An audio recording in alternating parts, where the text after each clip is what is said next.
Page 44, Introduction and Dance.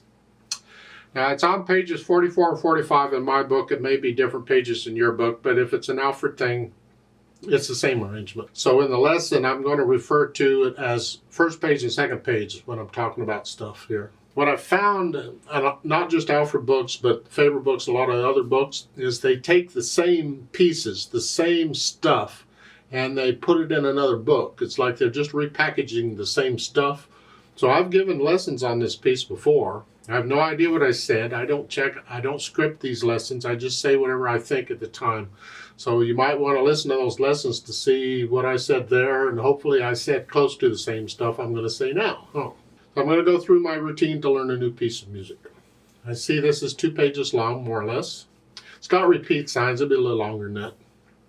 Treble and bass clef at the beginning, 1 flat, it's either in F major or D minor, and this particular piece happens to be in D minor. Just make sure you can do the scales for F major and D minor both, and you ought to be doing these 2 octaves up and down by now. But when you do the scales, make sure you're doing the trill exercise and the accents and the whole bit to get the full value out of it. Yeah. Don't just mindlessly go up and do scales. Okay, I did a scale, I'm done, I'm going on. If you're going to do that, don't bother. You're wasting your time, in my opinion. Now, a common time or 4/4 time, take it one hand at a time, make sure we understand what the hands are doing. The right hand is here, and there's 1/8 notes. That's tied. Then you're going to come down here, just lift up and move. I would like to prepare that if I can.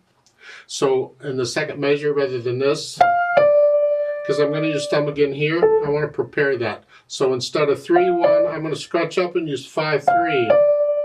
This way my thumb is ready to go. So again at the beginning, 5. Now I'm ready with 1.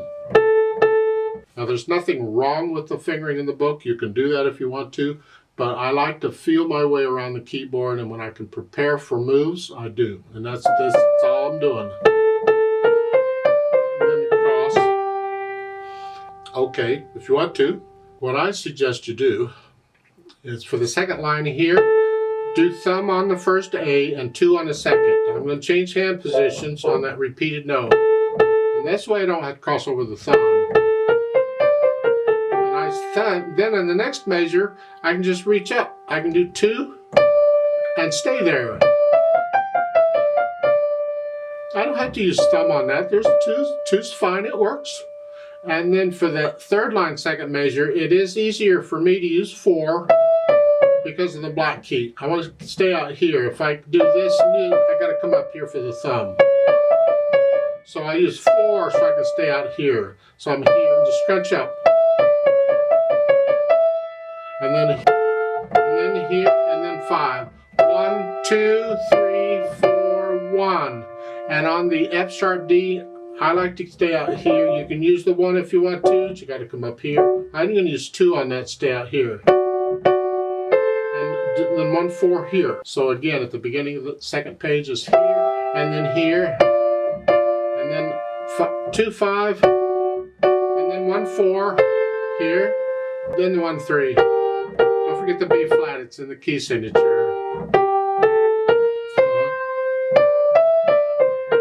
And their fingering is fine.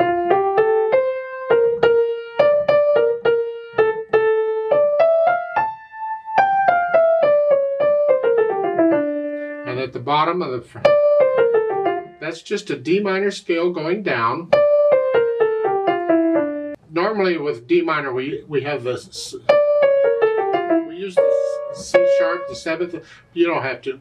The C natural's fine. It's kind of a melodic minor going down. See, there's different flavors of minors. I don't want to get into it, but you'll run across this. Then on the last measure at the bottom, that note that has an 8 VA above it, you just reach up here. Okay. Left hand's just chords. You could D minor chord for 2 measures, and then a D major chord, and then here. If you don't want to be up in here, you can do that fingering 5, 3, 2. It's up to you. And then in the last line of the first page, second measure, you're up here, a G sharp, a D, and an E. And then an A. Lift up.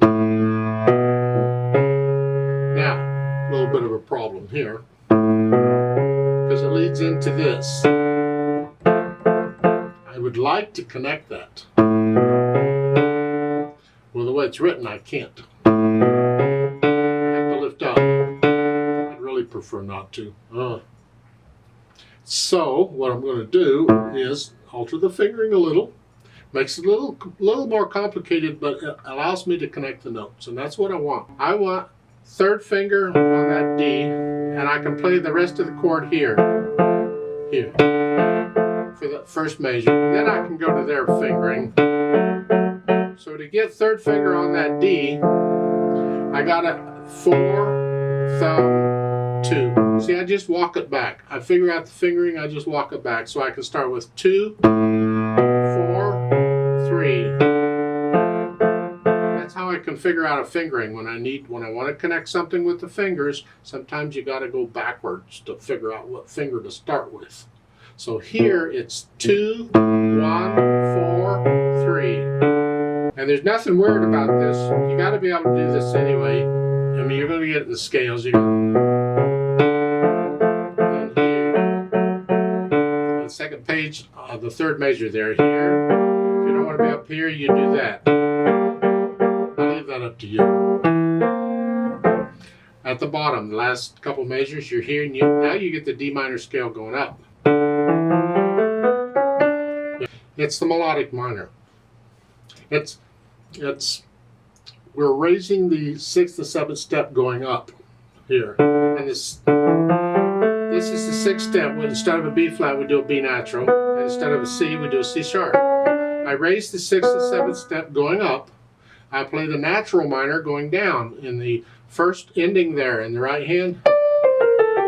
That's the natural minor going down. So between the whole thing, we're actually doing melodic minor here, because which notes you play in melodic minor depends on which direction you're going.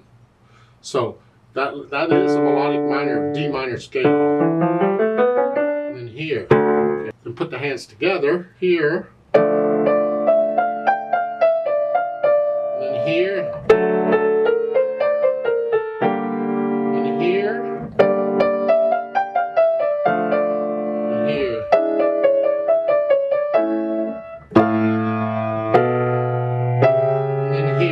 Get the idea. You put the hands together, you can do it. There's nothing tricky rhythm-wise that's going on here.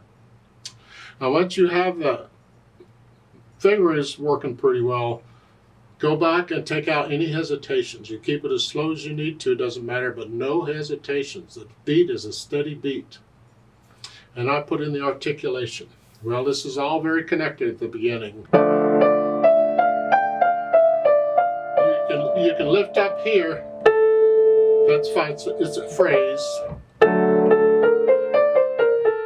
lift up here, right here. We have to lift up in the left hand, it's a chord. Lift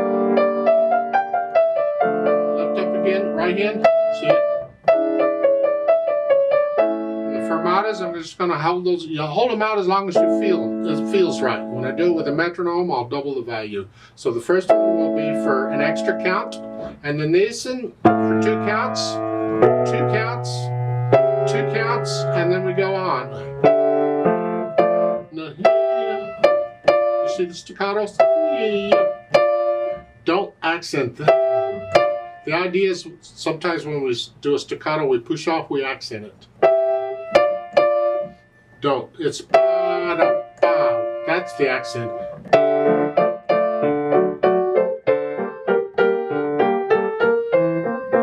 And the I'm connecting the first 2 notes. And the right hand is connect. Lift up.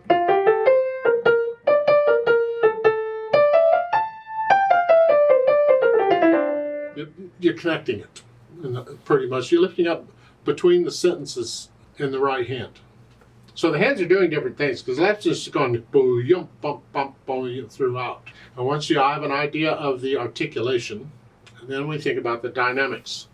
Mezzo piano at the beginning, that's the right hand. These chords need to be soft. And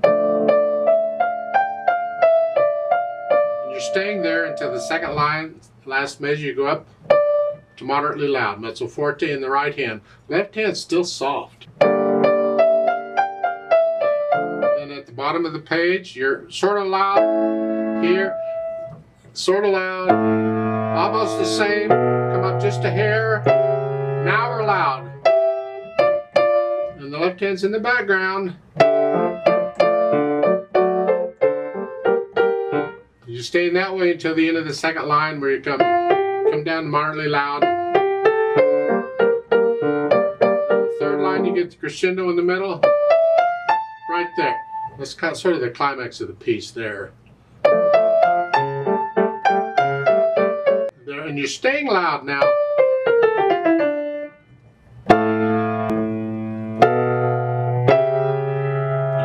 And you're basically staying loud because when you repeat, you're still loud there. So you can do the dynamics. At the end, they give you the accent on the last chord. Well, you're loud plus an accent makes it a very loud chord. Collapse the wrist when you play it. Don't stiffen up and hit the piano. Relax and play. You're using the wrist as a shock absorber, sort of. Speed, well, this actually has two speeds. You have an adagio on the first page and allegro on the second. The adagio means slow. The allegro means fast. You can find recordings of this. This is a really old piece of music, but it has been recorded by pop singers recently.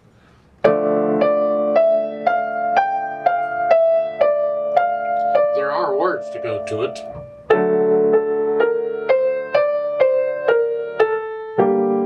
Just take your time with it, and then at the bottom of the first page you get the accent, or the fermatas.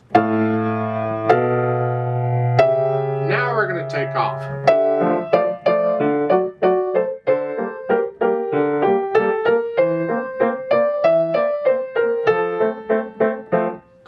When I do it with a metronome, I just play the second page twice as fast as the first, because I have to stay with the metronome. I can't adjust the metronome. So on the first page, the metronome would be beating eighth notes. It would be 1 and 2 and 3 and 4. But on the second page, those would be quarter notes. Metronome would beat quarter notes. 1, 2, 3, 4. Instead of 1 and 2 and, it's 1, 2, 3, 4. It's the same pulse, but it's quarter note. That allows me to have different speeds without adjusting the metronome. And it works out in this particular piece. Now you get repeat signs on the second page. You see the endings at the bottom. Hopefully you understand all that. I don't have to explain it by now. So basically you're playing the second page twice.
Let's play it together very slowly and double check the notes and the rhythms.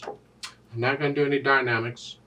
And like I said, the first page, the metronome will be beating eighth notes. And on the second page, it will be beating quarter notes. So the second page will be twice as fast as the first. On the fermata notes, I'm going to hold each one an extra beat. Just 2 beats for every one of them. So I give us 4 counts. 1 and 2 and 3 and go and.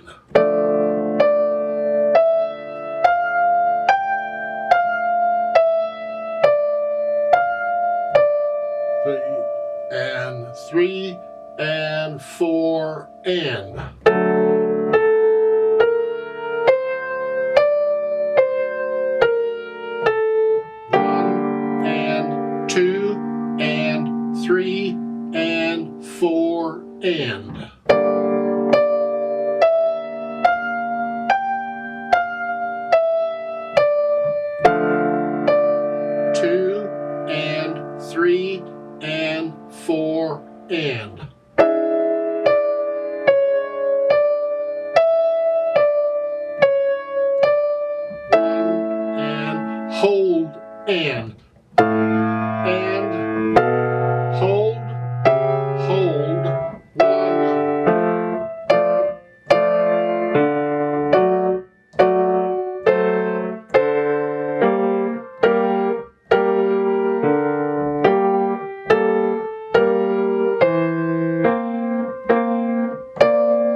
ending. Rest.